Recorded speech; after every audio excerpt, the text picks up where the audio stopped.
Bonsoir et bienvenue dans 28 minutes. Au sommaire, un débat sur le Yémen, pays tragique par son climat et ses combats. Tout d'abord, le témoignage de Jean-Louis Pérez, ce journaliste français, ce journaliste d'investigation, expulsé du Maroc dans la nuit d'avant-hier à hier. Motif, une enquête sur l'économie du royaume chérifien. Tiens, mais qui cela pouvait-il bien gêner? Bonsoir Nadia. Bonsoir Elisabeth. Bonsoir Bruno Duvic. Bonsoir Elisabeth. Parlez. Il est 8h30. À nouveau. Il est 8h30, nous sommes sur France Inter, c'est Bruno Duvic. Bonsoir Jean-Louis Pérez. Bonsoir Elisabeth. Mais qui cela pouvait-il bien gêner? Votre enquête sur l'économie et la répartition des richesses au Maroc. L'enquête, elle est plus large que ça. En fait, ce qui gêne, c'est qu'il y a un certain nombre de personnalités au Maroc qu'on ne peut pas rencontrer, qui sont blacklistées par le régime, dont on ne veut pas entendre la voix. Et donc, on a rencontré un certain nombre de personnalités et je pense qu'il y en a une, dont je vais taire le nom, qui les a vraiment fâchés, parce que c'est quelqu'un qu'il déteste.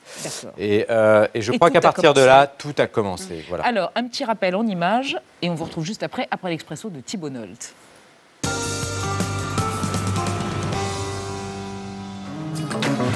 De quoi la diplomatie est-elle le nom? Un marché? Un contrat? Un échange d'informations? En France, patrie de Talleyrand, la diplomatie est une médaille. Abdelatif Hamouchi, le patron du contre-espionnage marocain, sera bientôt décoré du grade d'officier de la Légion d'honneur par Bernard Cazeneuve, bien qu'il soit visé en France par plusieurs plaintes pour torture. De vilaines accusations portées par un militant pour l'autodétermination du Sahara occidental, un producteur de cinéma et un ancien champion de boxe thaï, tous passés par Temara, le célèbre centre secret de torture marocain près de Rabat. Ces plaintes avaient participé à une fâcherie franco-marocaine qui aura duré 1 an, désormais enterrée grâce à une décoration. Cette amitié franco-marocaine retrouvée est si précieuse, notamment en matière de lutte antiterroriste, que rien ne doit la contrarier. Dimanche, lors d'une opération pleine de muscles menée par 50 policiers en civil dans les locaux de l'Association marocaine des droits de l'homme à Rabat, 2 journalistes français ont été arrêtés, expulsés, leur matériel saisi. Et puisqu'entre potes, on ne se fait pas de misère, le ministère des Affaires étrangères français ne protestera pas. Son porte-parole a indiqué « Les choses sont en train d'être rétablies sur le plan politique, la coopération policière et judiciaire vient de reprendre, nous sommes donc tournés vers l'avenir. » De quoi l'avenir est-il le nom? Une autruche. Jolie chute. Alors, on sort la tête du sable. Jean-Louis Pérez, vous êtes parti enquêter, donc on l'a vu la semaine dernière. D'abord, aviez-vous une autorisation de tournage? L'aviez-vous demandé? Je ne l'ai jamais eu. Ouais. Évidemment, je l'avais demandé, mais c'est une technique. On n'accorde pas d'autorisation. Comme ça, les journalistes sont hors la loi. Et puisqu'ils sont hors la loi, on les expulse. OK. On pouvait ne pas partir non plus, puisqu'on n'avait pas d'autorisation. C'est ce que dit le régime marocain. Vous n'aviez pas d'autorisation. Bon. En matière d'enquête et d'investigation, voilà. On se dit, si à chaque fois qu'on nous ferme la porte au nez, on dit on n'y va pas, on ne fait rien. Donc là, on a décidé d'y aller, en accord avec le producteur. On s'est dit, voilà, on y va quand même. Donc on y est allé sans autorisation. Ils disent que je n'avais pas demandé. Malheureusement pour eux, heureusement pour moi, aujourd'hui, il y a Internet. On fait tout par écrit. Ça veut garder il y a des traces. Il y a des discussions, il y a des trucs comme ça, et tout ça est tracé. D'accord. L'arrestation a été pour vous une surprise, ou vous vous sentiez quand même, vous avez dit, j'étais surveillé, on était surveillé, ça nous faisait même rire, enfin rire. Au début, jaune, oui. Au début, c'était pas le dénouement violent a été une surprise, mais si vous voulez, on a été surveillés. Effectivement, au début, ça nous faisait rire parce que quand vous allez au petit déjeuner de l'hôtel le matin, qui était vide la veille, et là, il y a des tables de 3, de 2, des hommes entre 30 et 45 ans qui vous regardent en coin comme ça. C'est tout juste s'il n'y avait pas quelqu'un avec le journal troué qui vous surveillait. Donc, on se marrait. Au début, c'était drôle. Et puis après, ça vous pose quand même un problème de liberté publique. Et ça devient assez inquiétant. Mais pour le pays, vous vous dites, c'est quand même assez triste, là. Enfin, je veux dire, j'ai rien fait. Et j'ai un niveau de surveillance qui est quand même très élevé. Donc, c'est assez angoissant et ça en dit beaucoup sur l'état des libertés publiques dans ce pays qui sont nulles, en fait. Et là où c'est moins drôle, c'est que les conditions d'arrestation, on en a dit un mot, étaient particulièrement brutales. Ça a été très brutal. C'était une première, il n'était jamais rentré dans Vous étiez réfugié dans une association marocaine pour les droits de l'homme. Parce que nous étions suivis, parce qu'il était impossible de rentrer dans une boutique sans que quelqu'un rentre avec nous. On en était à ce stade. Dans cette association, c'était un espèce de sanctuaire. Vous pensiez être protégé à ce moment-là? On se disait, on pouvait discuter, on n'avait pas tourné. Il m'avait été demandé par des policiers de ne pas tourner avant d'avoir une autorisation. Donc on n'avait pas tourné pour ne pas mettre en danger les gens qui auraient accepté dans l'illégalité. d'illégalité, tout ça aurait compliqué les choses. Par contre, ce qu'on avait dans ce local, c'est qu'on pouvait être tranquille, on pouvait discuter librement, ce qui n'était pas le cas ailleurs. Et donc, on y a passé beaucoup de temps. Et ça a beaucoup énervé les autorités marocaines. L'économie est le nerf de la guerre? L'économie entre la France et le Maroc, vous voulez dire, est le nerf de la guerre? L'économie sur laquelle vous enquêtiez?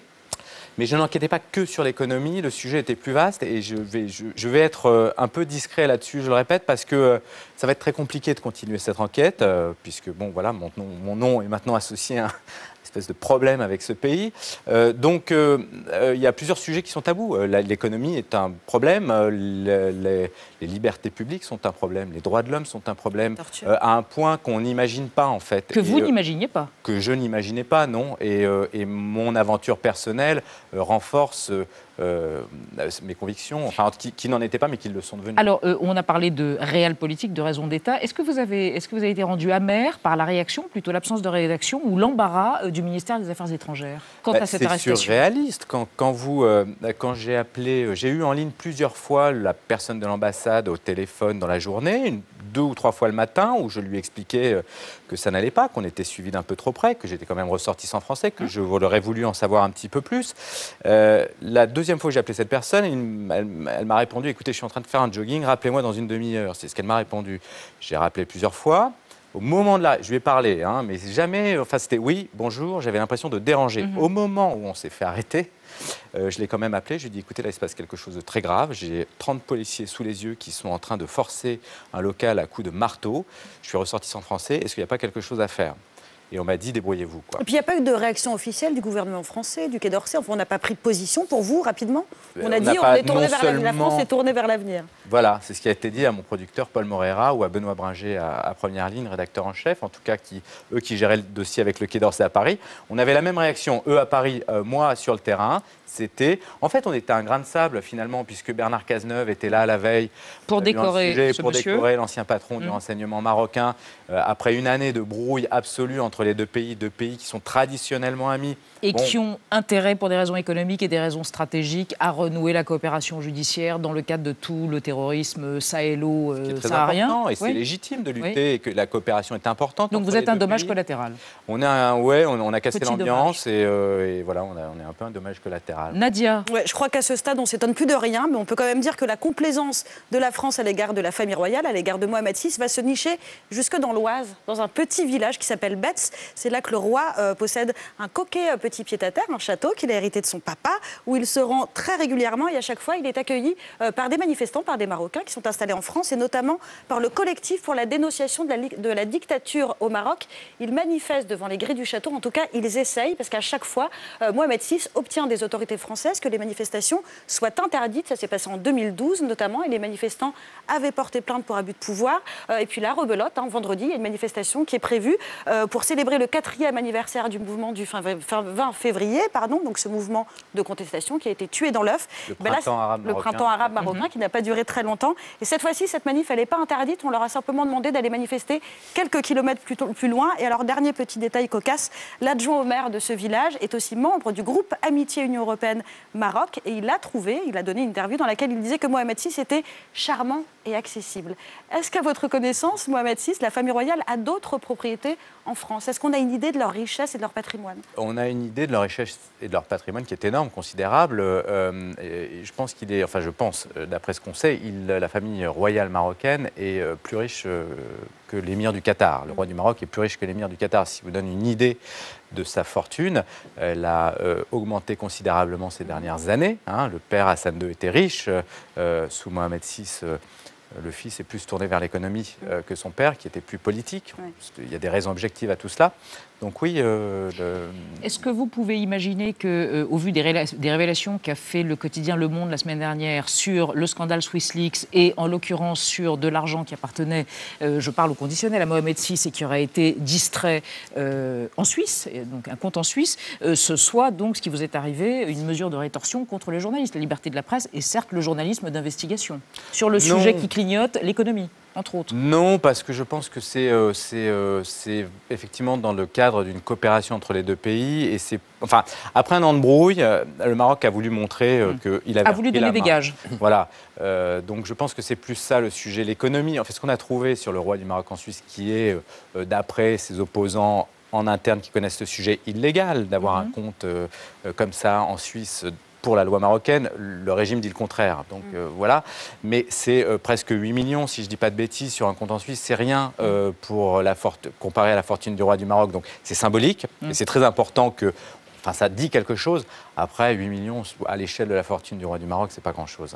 Lors de l'arrestation, on vous a supprimé le matériel, caméra, ordinateur, téléphone portable. Est-ce que vous avez peur pour vos sources? C'est le vrai problème.